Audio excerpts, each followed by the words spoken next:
बहुत समय पहले एक दूर बसे राज्य में एक राजा राज करता था। राजा शक्तिशाली था, पर उसकी आदतें कठोर थी। राज्य के लोग उसे एक सनकी शासक मानते थे, क्योंकि छोटी छोटी गलतियों पर भी वह कठोर सजा सुनाने में देर नहीं करता था। हर गलती को बड़ी सजा से तोलने की उसकी प्रवृत्ति ने राज्य में डर का माहौल बना दिया था। सबसे ज्यादा डर तो उस महल के सेवकों में था, जो बिना एक शब्द कहे राजा के हर आदेश का पालन करते थे। राजा को फूलों का बहुत शौक था। उसके महल में 30 अद्भुत और दुर्लभ फूलदानियां सजी रहती थीं, जो राजा की शान और उसकी कला प्रेमी प्रवृत्ति का प्रतीक थी। हर बार जब कोई अतिथि राजा से मिलने आता, तो राजा गर्व से उन फूलदानियों को दिखाता और उनकी सुंदरता की तारीफें करता। एक दिन महल का एक सेवक उन फूलदानियों की सफाई कर रहा था। अचानक उसकी उंगलियों से एक फूलदानी खिसक गई और फर्श पर गिरकर टूट गई। सेवक का चेहरा पीला पड़ गया। उसे पता था कि राजा ऐसी गलतियों को कभी माफ नहीं करता। वह कांपते हुए राजा के सामने पेश किया गया। जब राजा को फूलदानी के टूटने का पता चला,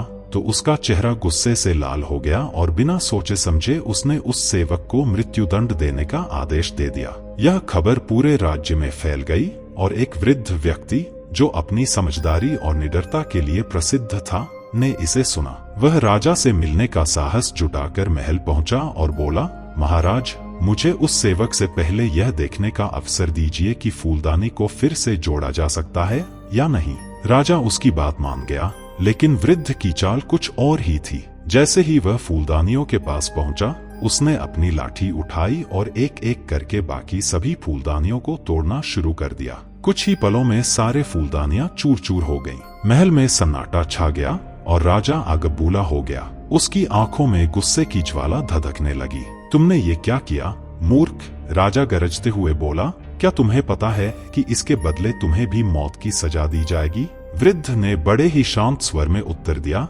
महाराज, अगर आप एक फूलदानी के टूटने पर किसी की जान ले सकते हैं, तो बाकी फूलदानियों के टूटने पर भी आप बाकी लोगों की जान ले सकते थे। मैंने 29 निर्दोष लोगों की जान बचाई है। अगर आप चाहें तो मुझे भी मृत्युदंड दे सकते हैं, पर मैं अपने कर्तव्य से कभी नहीं डरा। वृद्ध की बात सुनकर राजा के भीतर कुछ बदल गया। उसने पहली बार महसूस किया कि उसकी कठोर सजा प्रणाली कितनी अन्यायपूर्ण थी। उसने सोचा, अगर एक फूलदानी के टूटने पर मौत की सजा दी जाती है, तो क्या इंसान की जान इतनी सस्ती है? राजा का दिल पिघल गया। उसने न केवल उस वृद्ध और सेवक को माफ कर दिया, बल्कि अपनी सजा नीति में भी बदलाव लाने का संकल्प लिया। उस दिन के बाद से राजा ने क्रोध पर नियंत्रण रखना सीखा और अपने राज्य में न्याय और दया का संचार किया। धीरे धीरे राज्य में शांति और समृद्धि फैलने लगी और राजा को एक समझदार और न्यायप्रिय शासक के रूप में जाना जाने लगा। साहस और सत्य के मार्ग पर डटे रहना ही असली ताकत है। जब हम सही के लिए खड़े होते हैं, तो हम न केवल अपने लिए,